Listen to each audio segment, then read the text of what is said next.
Delegasi Pakistan tiba di Teheran dalam upaya meredakan ketegangan dan mengatur perundingan kedua AS Iran.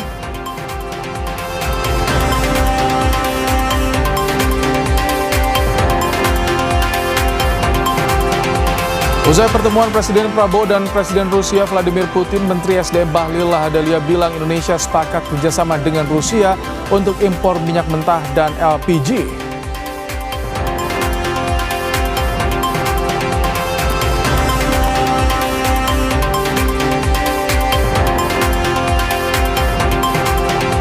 Timnas Indonesia gagal meraih poin usai kalah dari Malaysia dengan skor 0-1 dalam lanjutan Piala AFF U17.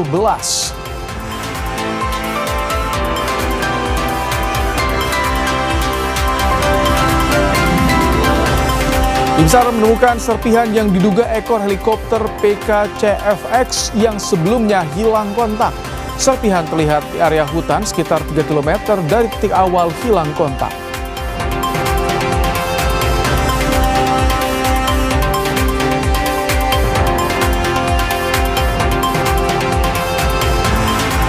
Kepala Auditorat Militer 207 Jakarta menyebut motif penyiraman air keras terhadap aktivis Kontras Andri Yunus, yakni dendam pribadi terdakwa.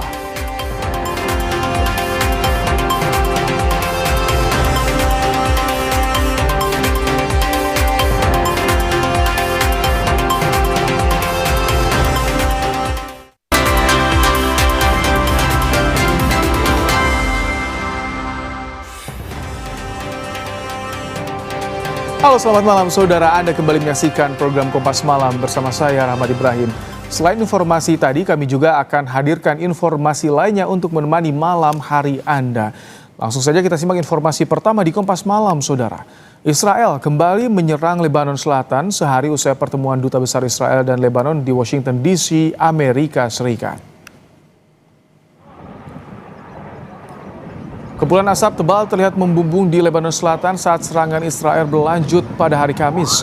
Suara ledakan yang diikuti oleh sirine ambulans terdengar. Operasi terbaru Israel berfokus di sekitar kota pesisir Tyre dan kota di puncak Bukit Nabatiyeh.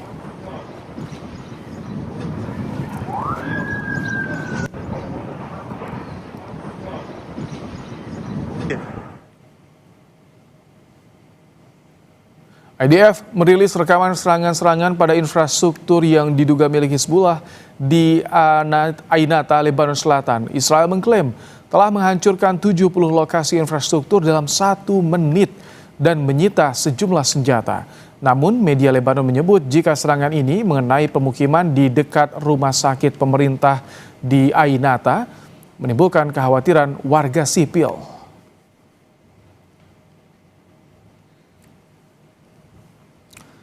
Milisi Hizbullah di Lebanon meluncurkan serangan ke pasukan Israel di kota Kiryat Simona. Serangan dilakukan di tengah upaya perundingan yang dimediasi Amerika Serikat. Media di Lebanon, Al-Manar TV melaporkan Hizbullah merilis video serangan ke kamp tentara Israel. Hizbullah menghujani posisi IDF dan area permukiman di Kiryat Simona dengan rentetan roket, bahkan dilaporkan berhasil menembus pertahanan udara. Serangan dilakukan sebagai respons atas serangan udara Israel ke wilayah Lebanon Selatan.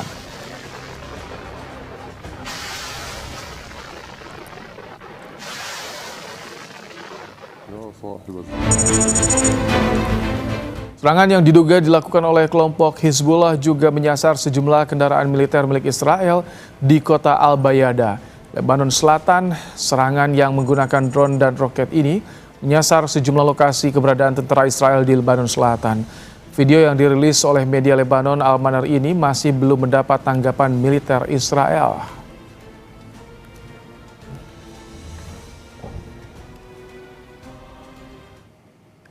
Perdana Menteri Israel mengklaim pasukan militer Israel IDF akan menghancurkan Hizbullah dan memperluas zona keamanan hingga Gunung Hermon. Netanyahu menegaskan jika pasukan IDF berada di ambang penghapusan kota Bin Jibil di Lebanon Selatan. Ia telah menginstruksikan pasukan Israel untuk terus memperluas zona keamanan di Lebanon Selatan ke arah timur menuju lereng Gunung Hermon.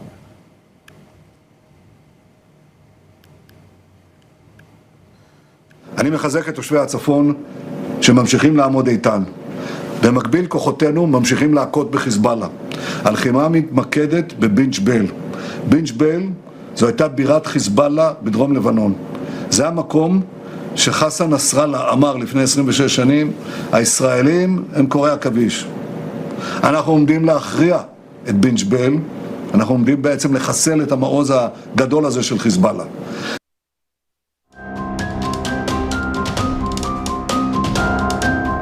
Krisis di Timur Tengah masih terjadi.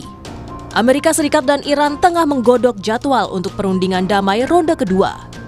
Disinyalir perundingan damai lanjutan akan dilakukan sebelum masa gencatan senjata usai Selasa 21 April. Pakistan menjadi mediator dalam pembicaraan antara Washington dan Teheran berupaya memfasilitasi perpanjangan gencatan senjata saat ini dan putaran negosiasi berikutnya. Delegasi Pakistan tiba di Teheran dalam upaya meredakan ketegangan dan mengatur lebih banyak pembicaraan antara Amerika Serikat dan Iran. Menurut media pemerintah Iran, Menteri Luar Negeri Iran, Abbas Araghchi, mengikuti pertemuan pendahuluan dengan Kepala Staf Angkatan Darat Pakistan, Asim Munir, di Teheran. Araghchi mengakui negaranya masih berkomunikasi dengan Amerika Serikat melalui perantara Pakistan. Namun soal pembicaraan lanjutan dengan Amerika Serikat, Iran belum memastikan jadwalnya. Iran menegaskan mereka tidak akan maju ke perundingan jika ada pemaksaan syarat-syarat dari pihak lawan. ما وارد مذاکره نمیشیم که شرط‌های آمریکا رو بپذیریم. ما برامون ملاک، منافع و حقوق ملت ایران هست. اگر مذاکره‌ای بر این اساس باشه که شرط یک طرف بر طرف دیگه تحمیل بشه، این اسمش مذاکره نیست. این اسمش دیکته است، تحمیل هست و میدونید که جمهوری اسلامی ایران، ملت ایران هیچ وقت چنین تحمیل و دیکته‌ای رو نمیپذیره. Untuk lokasi perundingan selanjutnya, Amerika Serikat memberi sinyalemen kuat akan dilangsungkan kembali di Islamabad, Pakistan. Di tengah upaya negosiasi kedua, Gedung Putih juga membantah kabar yang berembus bahwa Washington meminta perpanjangan gencatan senjata dengan Iran. The Pakistanis have been incredible mediators throughout this process, and we really appreciate their friendship and their efforts to bring this deal to a close. Again, bad reporting this morning that we had formally requested an extension of the ceasefire. That is not true at this moment. We've remained very much engaged in these negotiations, in these talks. Untuk perundingan putaran kedua antara Amerika Serikat dan Iran, pakar hubungan internasional UNPAR, Julius Purwadi, menilai kedua belah pihak sama-sama butuh. Ya saya kira itu, dan ini akan berbahaya bagi Amerika, dan harusnya Trump menghitung ini. Jadi ancamannya tidak dari dalam negeri, juga nanti kalau dia mengancam NATO bisa berbalik. Tidak akan yang mendukung Amerika. Saat ini faktanya sudah sampai 1 bulan lebih, hampir 2 bulan, belum ada negara-negara NATO yang secara ya menyatakan dukungan pada Amerika, nggak ada. Bahkan di balik layar kita tahu bahwa negara lain yang cukup besar, Rusia, Cina, itu disebutkan bahwa justru malah mendukung secara diam-diam kepada Iran. Sebelumnya perundingan damai antara Amerika Serikat dan Iran gagal menemui kata sepakat. Dunia kini menaruh harapan besar pada perundingan kedua agar terhindar dari krisis global berkepanjangan. Lalu bagaimana potensi negosiasi kedua bagi Amerika Serikat dan juga Iran? Kita akan bahas bersama dengan pengamat intelijen dan keamanan UI, Stanislaus Rianta. Selamat malam, Mas Stanis. Malam, Mas. Sudah ada pergerakan yang progresif dari Pakistan. Bagaimana Anda melihat potensi peluang negosiasi jilid 2 ini? Akankah ada kesepakatan nantinya? Ya, harusnya lebih baik hasilnya, karena di perundingan kedua ini sudah didahului dengan komunikasi lewat jalan-jalan diplomasi kedua belah pihak. Jadi Iran mengadakan komunikasi melalui Pakistan, Amerika juga melalui Pakistan. Jadi ketika diplomasi itu sudah disiapkan sebelumnya melalui jaringan intelijen, jaringan luar negeri, itu pasti akan lebih siap. Nah, berbeda dengan yang pertama, nampaknya itu pertemuan langsung tanpa persiapan terlebih dahulu, sehingga sepakat atau tidak sepakat ya, disepakati atau tidak sepakat, dan akhirnya terjadi jeda, dan jeda pun terkesan akan mau dilanggar. Tapi saya meyakini akan ada hal positif, dan itu akan dilakukan di antara 5 hari ke depan sebelum masa jeda ini selesai. Tapi mungkin nggak kedua pihak ini melunak, karena saat gencatan senjata saja di Selat Hormuz, mereka memanas nih, saling blokade, saling menutup.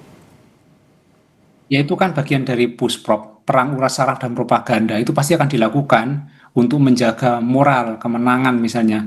Jadi mereka tidak akan melakukan sesuatu yang nampak kalah. Jadi sebelum perundingan itu pasti semua pihak akan menunjukkan posisi mereka itu kuat. Jadi dengan cara seperti itu saling provokasi atau mungkin saling memanas-manasi. Bahkan Iran kan malah mengadakan latihan di Selat Hormuz, mengadakan latihan perang-perangan itu di Selat Hormuz itu. Sementara Amerika di dekat laut di bawah Oman itu dia juga standby di situ melakukan blokade. Jadi sama-sama melakukan semacam perang uras saraf propaganda.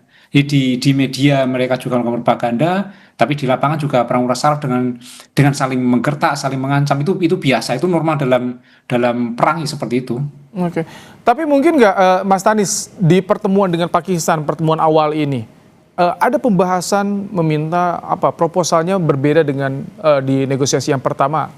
Ada nggak kemungkinan berubah seperti itu? Saya kira bukan berubah tapi penyesuaian untuk menuju titik temu. Jadi misalnya yang satu di kiri, satu di kanan, maka pasti semua akan menuju ke tengah gitu. Jadi ada titik temu. Mungkin dari Iran dikurangi berapa, dari Amerika dikurangi berapa, sehingga terjadi kesepakatan. Ini kan yang dilakukan dalam beberapa hari ini, pasti melalui channel-channel diplomasi mereka. Jadi itu suatu hal yang ya pasti seperti itu, terjadi seperti itu. Dan saya kira tidak hanya Pakistan yang menjadi mediator, di balik itu pasti negara besar lain yang berkomunikasi juga atau menjadi faktor yang berpengaruh juga seperti Rusia, Cina itu pasti nanti juga ikut berkontribusi di dalam situasi ini. Kontribusi seperti apa? Kan kalau sama Cina, Rusia, apakah memang akan didengar oleh Amerika Serikat? Ya mau nggak mau Amerika Serikat harus mendengar mereka karena mereka adalah kedua negara besar yang berpengaruh gitu. Jadi kalau misalnya tidak didengar, justru ini yang akan dirugikan justru Amerika Serikat. Sementara saat ini kan Rusia diuntungkan juga, dia makan sekarang malah lebih bebas menjual minyak. Kemudian Cina juga beli minyak dari Iran dengan bebas, bahkan kemarin satu kapalnya lolos ketika situasi di blokade gitu. Jadi kalau misalnya Amerika tidak mau berkomunikasi dengan Rusia atau Cina, yang rugi justru Amerika sendiri. Oke, jadi sebetulnya sekarang saat ini Amerika Serikat justru mendapatkan banyak tekanan menurut Anda?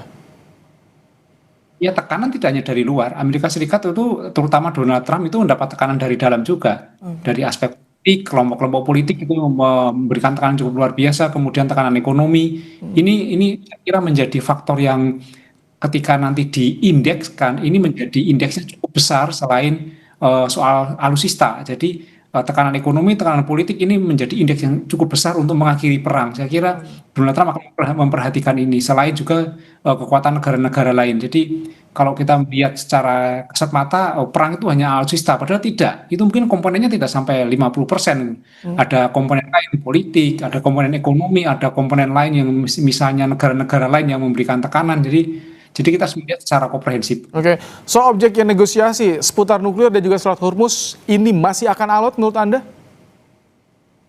Pasti alot. Tapi sebenarnya kalau soal nuklir kan itu sudah final. Sebenarnya Iran kan sudah menyatakan bahwa tetap akan mengembangkan nuklir untuk kepentingan kemanusiaan, untuk kepentingan lain kepentingan non perang. Dan itu kan diperbolehkan sebenarnya sudah ada peraturan seperti itu. Nah, Selat Hormuz ini kan secara aturan, secara kewilayahan itu memang milik Iran. Ya saya melihat memang ada beberapa hal yang mungkin Amerika memberikan tekanan karena dengan situasi perang ini Iran juga bisa mendapatkan keuntungan yaitu dengan menata ulang lalu lintas Selat Hormuz, termasuk menata soal biaya.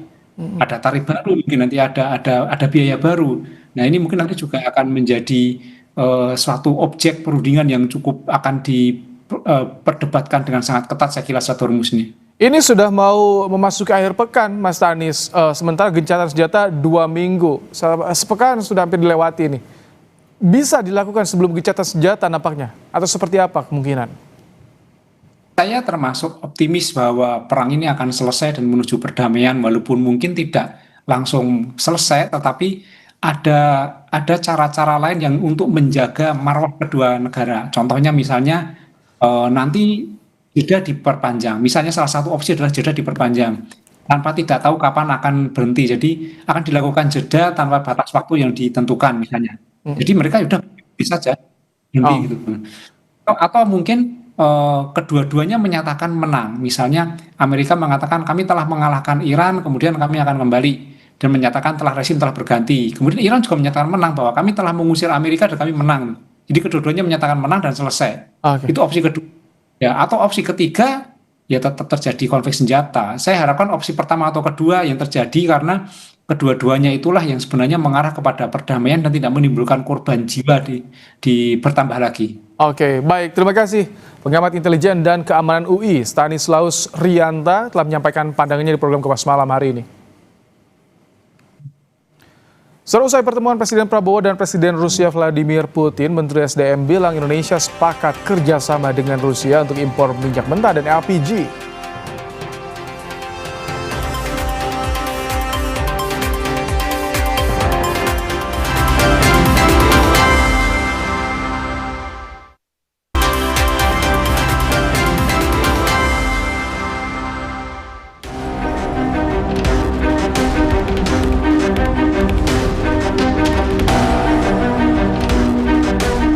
Perang Timur Tengah yang meletus sejak akhir Februari 2026 kini mulai merongrong perekonomian global. Selain misi saling menghancurkan kekuatan militer masing-masing pihak, perang antara Amerika Serikat, Israel, dan Iran juga semakin bergeser pada perebutan pengaruh di Selat Hormuz.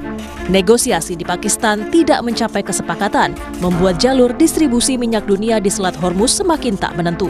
Iran dan Amerika Serikat saling membatasi dan unjuk kekuatan menguasai Selat Hormuz. Sejumlah negara mulai berlomba mencari cara untuk mengantisipasi menipisnya cadangan minyak imbas penutupan Selat Hormuz. Salah satunya Indonesia. Bertandang ke Moskwa, Presiden Prabowo Subianto berkonsultasi dengan Putin menjajaki kerjasama energi. Saya juga datang untuk konsultasi karena situasi geopolitik dunia mengalami perkembangan dan perubahan yang sangat cepat. Kami memandang bahwa Rusia telah berperan sangat positif dalam menghadapi kondisi geopolitik yang penuh ketidakpastian ini. Karena itu kami merasa sangat perlu untuk konsultasi bagaimana kita hadapi situasi ke depan dan terutama kalau bisa kita terus mempererat kerjasama terutama di bidang ekonomi dan energi.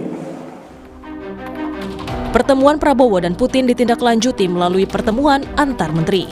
Menteri SDM Bahlil Lahadalia menyampaikan Indonesia sepakat kerjasama dengan Rusia untuk proses impor minyak mentah dan LPG. Diharapkan kesepakatan ini bisa mengamankan cadangan minyak nasional. Alhamdulillah, apa yang sudah menjadi kesepakatan itu kita mendapatkan hasil yang cukup baik, di mana kita bisa mendapatkan cadangan crude kita untuk kita nambah.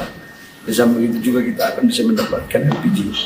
Dan ini dilakukan secara G2G maupun B2B, yang padanya kemudian ini akan menjadi kepastian daripada cadangan minyak kita, khususnya crude dan LPG di Indonesia. Indonesia perlu mengambil langkah strategis mencari sumber penghasil minyak baru, menyiasati pembatasan distribusi minyak mentah melalui Selat Hormuz. Rusia menjadi jalan alternatif setelah Amerika Serikat mencabut sanksi minyak Rusia. Dalam memenuhi kebutuhan konsumsi nasional, Indonesia mampu memproduksi minyak mentah hingga 605.000 barel per hari. Namun angka ini masih jauh dari jumlah konsumsi minyak nasional yang mencapai 1,4 juta barel per hari. Ekonom Universitas Indonesia, Telisa Aulia mengingatkan agar pemerintah tidak hanya melakukan diversifikasi negara pengimpor minyak, namun juga memaksimalkan penggunaan energi baru terbarukan. Diversifikasi ke negara-negara impor eksportir migas ini juga tentu sangat diperlukan. Kita harus mencari sumber-sumber lain yang jalurnya relatif lebih aman seperti itu. Tapi kan tidak bisa itu aja, nggak cukup. Yang kedua kan harus diversifikasi dari sumber daya domestik sendiri, terutama untuk energi baru terbarukan. Perang belum menunjukkan tanda mereda. Namun jika perang berkepanjangan, harga minyak dunia akan terus melambung tinggi. Mitigasi jangka panjang perlu disiapkan agar kebutuhan minyak dalam negeri tercukupi, anggaran belanja negara juga tidak terbebani. Tim Liputan, Kompas TV. Ya, sudah membahas soal langkah Indonesia yang mencari minyak ke Rusia imbas perang Timur Tengah. Kita sudah bersama dengan CEO Institute for Essential Service Reform, IESR, Fabi Tumiwa. Selamat malam, Pak Fabi. Selamat malam, Mas Ibrahim. Ini Indonesia dapatkan cadangan minyak mentah dari Rusia. Apa yang bisa dicermati dari kesepakatan ini, Pak Fabi? Yang pertama, ini tentunya kabar baik ya. Seperti yang kita tahu, kita kan harus menggantikan 25% pasokan minyak mentah, itu kira-kira 125.000 barrel per hari, yang tadinya berasal dari timur tengah ya. Dan kalau kita hitung-hitung dengan perang ini sudah berjalan hampir lebih dari 45 hari kira-kira ya. Estimasi saya itu mencapai 5 juta barrel gitu kira-kira. 5 juta barrel minyak mentah yang harusnya diolah di kilang-kilang Pertamina, Cilacap, Balongan, Balikpapan gitu ya. Nah, ini dengan adanya jumlah defisit yang cukup besar, pemerintah memang harus mencari sumber-sumber minyak mentah baru. Nah, salah satunya Rusia, karena juga kesesuaian ya, jadi jenis minyak Rusia itu dengan spesifikasi kilang yang ada di Indonesia. Jadi saya rasa apa yang dilakukan oleh Presiden untuk mendapatkan minyak dan juga LPG dari Rusia itu adalah upaya untuk memperkuat pasokan BBM kita.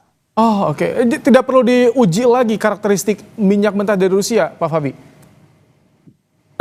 Ya kalau dari mana-mana namanya minyak mentah kan sebenarnya ketika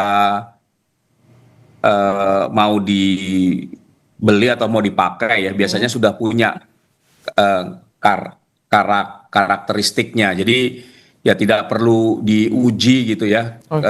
Biasanya perusahaan minyak sudah tahu, misalnya kan kalau kita lihat kan crude grade ya, itu di semua lapangan itu memang punya karakteristik sendiri-sendiri. Jadi industri minyak sudah tahu gitu. Kira-kira kalau crude-nya berasal dari ladang minyak ini, misalnya karakteristiknya seperti apa, sulfur content biasanya yang jadi isu karena kilang-kilang di Indonesia biasanya menggunakan minyak dengan sulfur rendah. Gitu ya kira-kira. Baik. Di mana di sini crude grade yang dimiliki oleh Rusia, yang saya tahu misalnya yang jenis Rusia Espo atau Sokol, itu memiliki kesesuaian dengan spesifikasi kilang. Gitu. Nah, sedangkan yang Rusia Urals mungkin kurang kesesuaiannya, tapi biasanya kalau kondisi crude seperti itu bisa di blending dengan crude yang dari tempat lain, sehingga bisa sesuai dengan spesifikasi kilang begitu. Pak Fabi, ini yang juga disorotan kan, dibolehkan atau kita dapat minyak mentah dari Rusia di tengah pencabutan sementara ya sanksi dari Amerika Serikat dan juga G7. Apakah ini akan berimbas nanti ke depannya?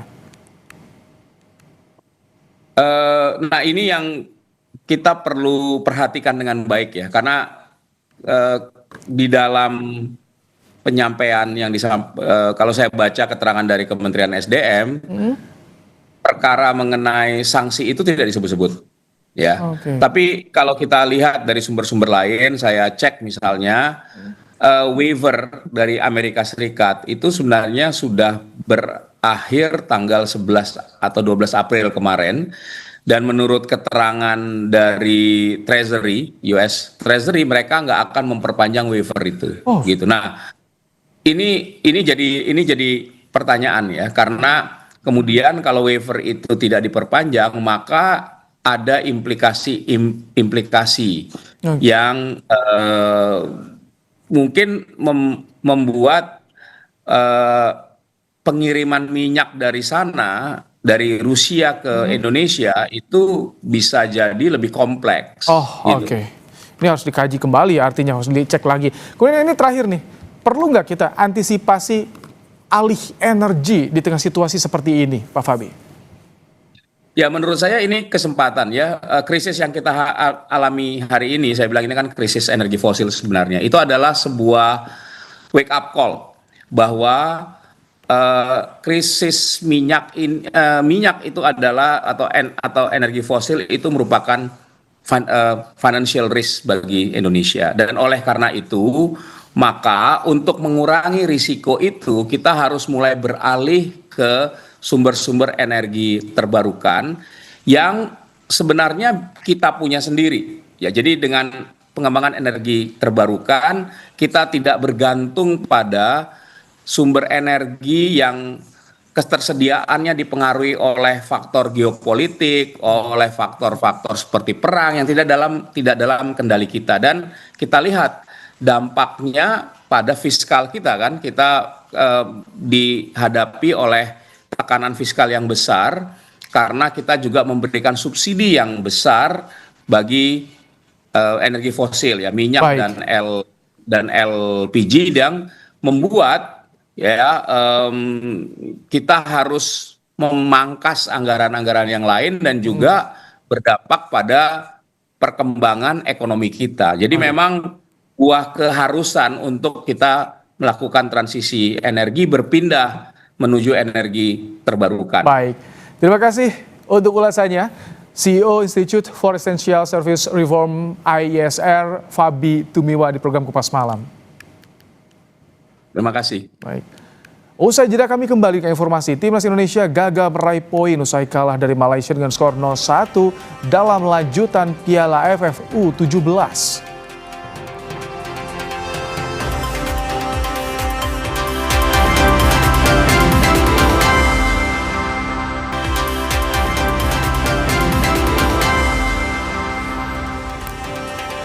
Setelah Indonesia harus menelan kekalahan kala berjumpa Malaysia 0-1 di laga kedua ASEAN U17 Championship.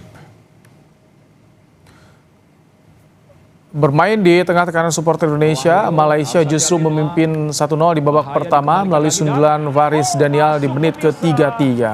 Hingga waktu tuntas Indonesia gagal menyamakan kedudukan 1-0 untuk kemenangan Malaysia. Indonesia dijadwalkan menjalani laga terakhir grup A menghadapi Vietnam pada 17 April.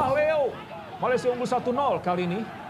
Yang jauh, kita melihat bola diberikan ke tiang jauh oleh Nur Azam dan kita akan bergabung dengan jurnalis Kompas TV, ada Alfian Rahman dan Munir di Stadion Gelora Joko Samudro, Gresik, Jawa Timur. Selamat malam Alfian, ini laga timnas U17 Indonesia kalah oleh Malaysia. Masih optimistiskah supporter Garuda Muda kita di sana? Ya, selamat malam Ibrahim dan juga saudara. Ini pertandingan sudah selesai sekitar 30 menit yang lalu. Tidak banyak sorak-sorai penonton yang pulang dari stadion. Di tempat saya melaporkan saat ini merupakan salah satu pintu keluar dari Stadion Gelora Joko Samudro di Gresik, Surabaya, Jawa Timur maksud kami, Ibrahim. Tapi kami juga sempat berbincang dengan beberapa supporter yang hadir, begitu kendati menelan kekalahan 1-0 dari Malaysia pada pertandingan malam ini. Namun supporter tetap optimis nanti di pertandingan selanjutnya saat mempertemukan Indonesia dengan Vietnam pada hari Minggu di Stadion Gelora Deltar Sidoarjo akan mendapatkan hasil yang baik, dan mereka juga optimis timnas U17 akan memenangkan pertandingan terakhir yang diharapkan nanti dapat mendongkrak nilai dan poin dan dapat masuk ke semifinal. Tapi jika kita berbicara terkait klasemen sementara ini Ibrahim dan juga saudara, ini Indonesia harus berpuas sementara terlebih dahulu berada di peringkat ketiga, di bawahnya Malaysia dengan 3 poin, Indonesia 3 poin, dan di puncak klasemen di grup A AFF U17 ada Vietnam dengan 6 poin. Sementara untuk Timor Leste ada 0 poin. Tapi jika kita berbicara terkait antusiasme penonton atau supporter yang hadir langsung menyaksikan pertandingan sepak bola di stadion ini memang terasa cukup ada peningkatan jika dibandingkan pada pertandingan pada hari pertama di saat mempertemukan Indonesia melawan Timor Leste dengan kemenangan 4-0 untuk Indonesia. Berkaca dari pertandingan pertama tersebut, pertandingan malam ini memang penonton yang datang lebih banyak daripada penonton yang datang pada pertandingan kemarin. Namun setelah mendapat kekalahan, penonton langsung membubarkan diri dengan tertib, dan mereka juga tetap optimis pada pertandingan terakhir akan mendapatkan hasil terbaik. Begitu Ibrahim. Alfian Rahman dan juga Munir untuk lapornya langsung dari Gresik, Jawa Timur. Setelah usai kalah dari Malaysia U17, asa timnas untuk lolos otomatis ke semifinal maupun melalui jalur runner-up terbaik semakin tipis. Pasalnya, Garuda Asia hanya mengemas 3 poin dari 1 kali menang dan di laga akhir penyisihan grup akan berjumpa puncak klasemen grup A, Vietnam. Sementara pesaingnya ada Malaysia yang akan berjumpa Timor Leste di akhir laga terakhir. Myanmar di grup B dan Kamboja di grup C yang mengoleksi 4 poin. Hanya juara grup yang otomatis lolos ke semifinal. Sementara 1 slot tambahan diperebutkan oleh runner-up terbaik dari Liga 3 grup yang ada. Penentu jumlah poin, selisih gol, serta produktivitas gol selama fase grup.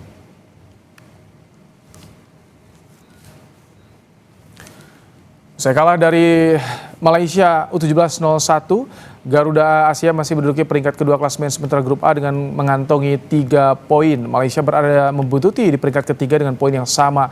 Namun kalah selisih gol. Sementara pemuncak klasemen masih menjadi milik Vietnam dengan koleksi 6 poin dan Timor Leste puas di dasar klasemen.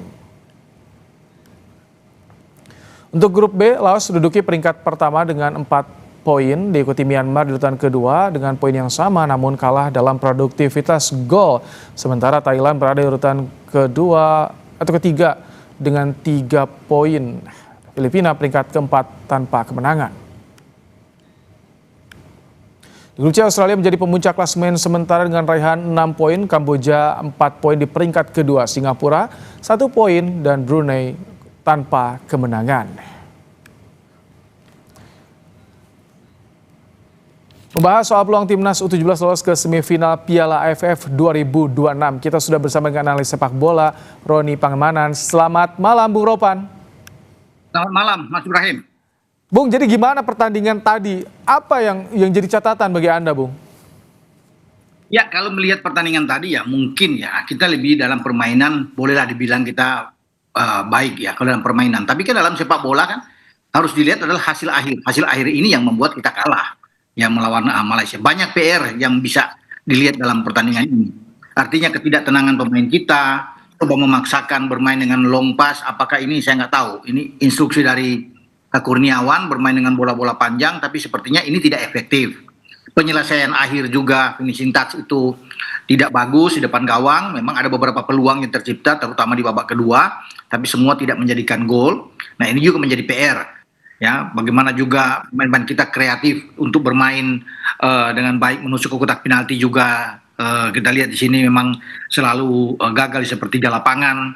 Jadi memang itu PR-PR yang kita dapatkan saat kelihatan menghadapi Malaysia. Nah ini dengan kekalahan melawan Malaysia, saya pikir ini berat ya, bukan saja berat, mungkin sudah dikatakan ya dalam tanda kutip di sini kita gagal.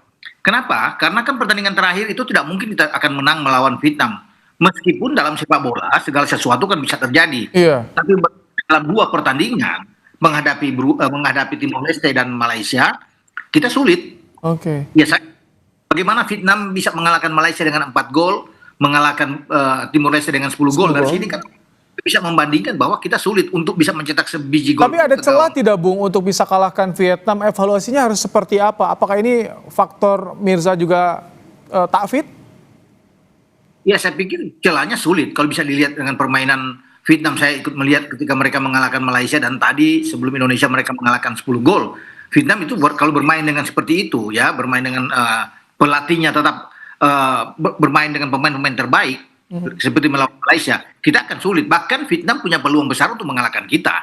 Ya kalau Malaysia bisa mereka kalahkan dengan 4, artinya melawan dengan kita juga mereka sangat optimis bisa mengalahkan kita. Sedangkan kita harus butuh gol yang banyak melawan Vietnam untuk ada hitung-hitungan. Kalau Vietnam saya pikir kan mereka sudah aman. Dengan 14 gol plus mereka sudah bisa jadi juara grup A. Kita ini yang akan bersaing dengan Malaysia untuk mencari runner-up terbaik. Mestinya kan kita harus bisa menang melawan Malaysia. Itu kan hitung-hitungannya. Sehingga kita aman. Ya, tapi dengan kekalahan ini ya, makanya saya bilang gagal itu 99% bisa terjadi. Untuk bersaing aja dengan grup B dan grup C berat ya. Di sana ada Myanmar, kemudian ada Kamboja yang punya peluang lebih bagus mungkin dibandingkan dengan kita. Oke. Ya gitu. Ini ada sedikit penurunan menurut Anda di kelompok umur U17 ini ketika dibanding periode sebelumnya? Oh ya, jelas. Kalau membandingkan dengan sebelumnya dipegang Nova ya, memang ini tidak sepadan kalau bisa dikatakan. Kan hanya 1 pemain yang ada yang ikut di antara kloter ikut Piala Dunia di Qatar, Mirza dan Mirza. Pertandingan ini. tidak bisa bermain kan, Mirza tidak bisa bermain. Ada 2 pergantian dibuat oleh Kurniawan, termasuk dengan Alfredo Navarra yang tidak bisa bermain. Ada pergantian ini, tapi kelihatan sekali cara bermain kualitas itu berbeda dengan yang tampil di Piala Dunia. Dan kan 99% yang tampil di Piala Dunia itu tidak ada di sini, kecuali Mirza itu. Makanya kalau membandingkan head to head itu jauh. Kita di sana bisa mengalahkan Honduras dan kemudian bisa bersaing dengan Brazil, itu kan suatu hal yang sangat baik ya untuk tim U20. Makanya ada pekerjaan rumah yang berat bagi Kurniawan. Saya bilang berat di sini, berkaca dari hasil U17 di AFF, kita akan sebulan lagi akan bertarung di Piala Asia U17. Nah, itu dia. Nah, lawan kita itu setingkat di atas Vietnam. Apa yang harus digenjot, Bung? Apa yang harus digenjot untuk bisa tadi perform di Piala Asia dengan kondisi tim saat ini? Banyak saya pikir hal ya, stamina ya, fisik kita, ya kerjasama, ya bagaimana itu reading the game kita itu memang masih kurang dari anak-anak ini, memang mereka masih muda. Tapi Kurniawan harus bisa memberikan motivasi yang kuat dengan penerapan taktik strategi yang benar-benar cocok buat mereka. Kalau bermain seperti tadi kelihatan seperti kehilangan pola mereka bermain ya. Dengan Malaysia aja mereka gampang kehilangan bola, passing juga masih banyak salah. Dan ini kan harus ada perbaikan-perbaikan di dalam 1 bulan ke depan untuk menyongsong Piala Asia. Karena itu tadi saya bilang, kalau main seperti ini kita akan babak belur nantinya untuk di Piala Asia, karena lawannya itu secara kualitas lebih bagus dari Malaysia, lebih bagus dari Vietnam, Cina yang mengalahkan kita 2 pertandingan di uji coba. Jepang, Qatar, semua 3-3 ex juara di Piala Asia usia muda. Dan itu menjadi lawan kita di grup, makanya itu menjadi grup neraka buat kita. Dan saya rasa berkaca dari pertandingan ini dengan waktu tempo 1 bulan, ya hanya keajaiban saja yang membuat kita bisa berbicara di Piala Asia nantinya, begitu, Mas. Baik. Bukan menganggap. Bung Ropan, terima kasih untuk ulasannya, tapi tentu ini tidak menyurutkan supporter untuk memberikan dukungan, suntikan moral pada nanti di hari Minggu melawan Vietnam bagi Garuda Asia. Ya, kita berharap menang tentunya ya, menang. Walaupun sulit. Kita doakan tentu yang terbaik. Ya. Terima kasih Bung Ropan untuk ulasannya di program Kompas Malam hari ini. Setelah tim SAR menemukan serpihan yang diduga ekor helikopter PKCFX yang sebelumnya hilang kontak. Serpihan terlihat di area hutan sekitar 3 km dari titik awal hilang kontak.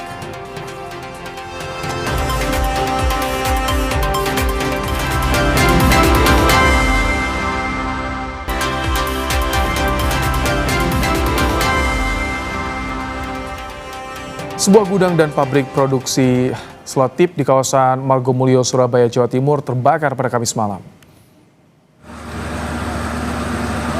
Banyaknya bahan yang mudah terbakar membuat api dengan cepat merambat ke bangunan lainnya, saudara. Api baru bisa dipadamkan 3 jam kemudian setelah petugas pemadam kebakaran mengerahkan 15 mobil damkar. Tidak ada korban jiwa akibat kejadian ini.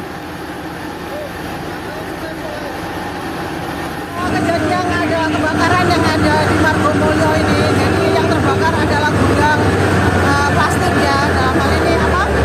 Isolasi. Isolasi. Jadi kita di laporan, jadi kita menerima laporan dari warga atau satpam tadi itu langsung ke kantor. Untuk bangunan gudang yang terbakar berapa, Bu? Ini ada 2, merembet mungkin ini ada 3 gudang. Sebuah helikopter milik PT Meteor Air hilang kontak di daerah Kabupaten Sekadau, Kalimantan Barat. Helikopter hilang kontak pada pukul 8:39 waktu Indonesia Barat di Desa Tapang, Kabupaten Sekadau, Kalimantan Barat. Tim SAR yang mendapatkan informasi langsung melakukan pencarian bersama personel TNI. Helikopter milik PT Meteor Air ini diketahui membawa 6 penumpang dan 2 kru.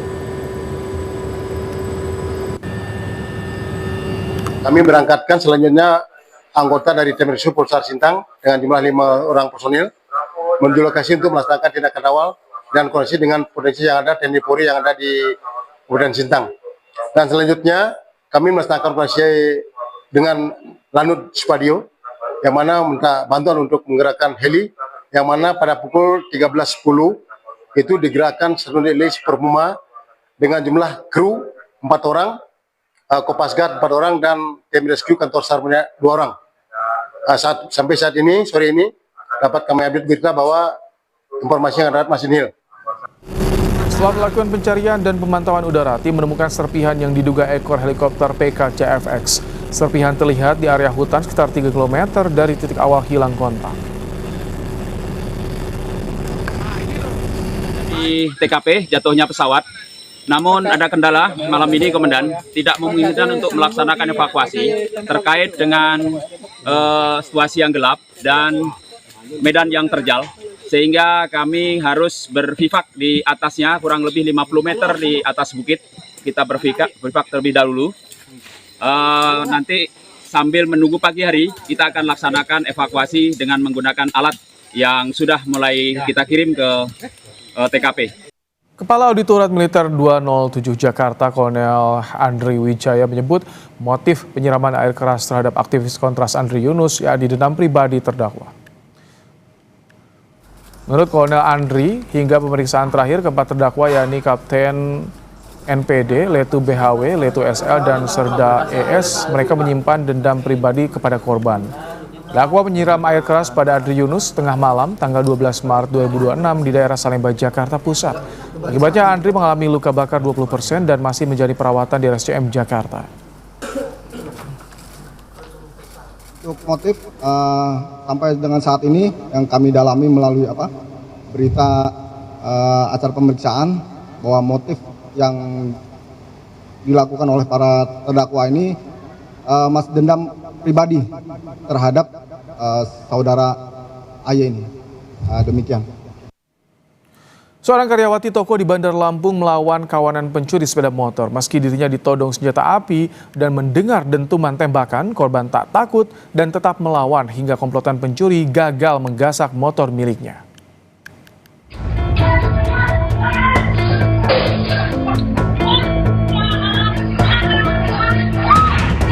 Kamera CCTV ini merekam aksi komplotan pencuri sepeda motor di depan sebuah ruko di Bandar Lampung. Namun saat hendak membawa kabur motor, aksinya diketahui pemilik motor.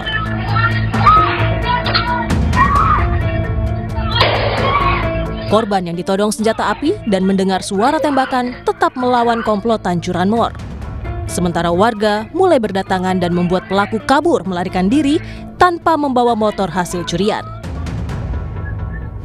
Saya teriak-teriak maling-maling, dia maksa bawa narik mundur motor, saya lari ke sana, saya ngambil batu, nah dia nodong beceng begini. Dan memang jaraknya jauh, barulah dia orang itu pada keluar. Sempat nembak Pak? Sempat nembak sekali ke atas semua. Aksi pencurian di wilayah ini bukan kali pertama dan membuat warga resah. Warga berharap pelaku segera tertangkap. Roma Afria Idam, Kompas TV, Lampung. Israel kembali menyerang Lebanon Selatan sehari usai pertemuan Duta Besar Israel dan Lebanon di Washington DC, Amerika Serikat.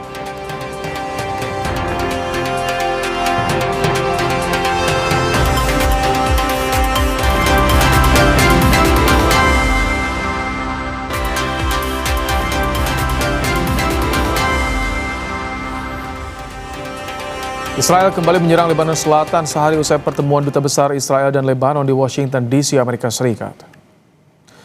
Kepulan asap tebal terlihat membumbung di Lebanon Selatan saat serangan Israel berlanjut pada hari Kamis. Suara ledakan yang diikuti oleh sirine ambulans terdengar. Operasi terbaru Israel berfokus di sekitar kota pesisir Tire dan kota di puncak Bukit Nabatiyeh. IDF merilis rekaman serangan-serangan pada infrastruktur yang diduga milik Hizbullah di Ainata, Lebanon Selatan. Israel mengklaim telah menghancurkan 70 lokasi infrastruktur dalam 1 menit dan menyita sejumlah senjata. Namun media Lebanon menyebut jika serangan ini mengenai permukiman di dekat rumah sakit pemerintah dan menimbulkan kekhawatiran warga sipil.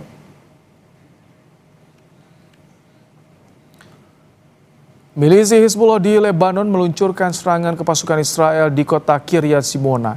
Serangan dilakukan di tengah upaya perundingan yang dimediasi Amerika Serikat. Media di Lebanon, Al-Manar TV, melaporkan Hizbullah merilis video serangan ke kamp tentara Israel. Hizbullah menghujani posisi IDF dan area permukiman di Kiryat Simona dengan rentetan roket, bahkan dilaporkan berhasil menembus pertahanan udara. Serangan dilakukan sebagai respons atas serangan udara Israel ke wilayah Lebanon Selatan.